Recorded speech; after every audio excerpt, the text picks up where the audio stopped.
रिक्षा आणि टॅक्सीच्या पासिंगसाठी विलंब आकारात झालेली वाढ रद्द करावी, रिक्षा चालक मालकांसाठी कल्याणकारी मंडळाची स्थापना करावी अशा मागण्यांकडे शासनाचं लक्ष वेधण्यासाठी आज कोल्हापुरात आंदोलन झालं।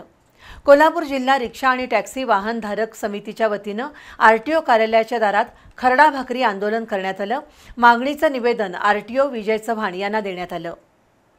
कोल्हापूर जिल्हा रिक्षा आणि टॅक्सी वाहनधारक समितीच्या वतीनं आज विविध मागण्यांसाठी प्रादेशिक परिवहन कार्यालयासमोर आंदोलन झालं। शासनाच्या चुकीच्या धोरणांविरोधात रिक्षा आणि टॅक्सी चालकांनी खरडा भाकरी आंदोलन करून नाराजी व्यक्त केली।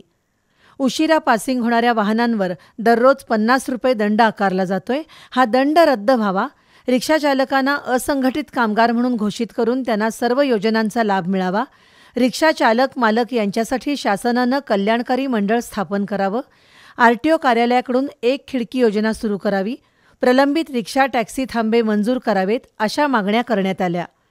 शिवसेना सहसंपर्क प्रमुख विजय देवणे, चंद्रकांत भोसले, कॉम्रेड सतीशचंद्र कांबळे, राजू जाधव यांनी प्रादेशिक परिवहन अधिकारी विजय चव्हाण यांना मागण्यांचं निवेदन दिलं। यावेळी अविनाश दिंडे, अतुल पवार, मोहन बागडी, राहुल पवार, राकेश गायकवाड, सुभाष शेटे, ईश्वर चन्नी, अरुण घोरपडे, जाफर मुजावर यांच्यासह रिक्षा टॅक्सी व्यावसायिक उपस्थित होते।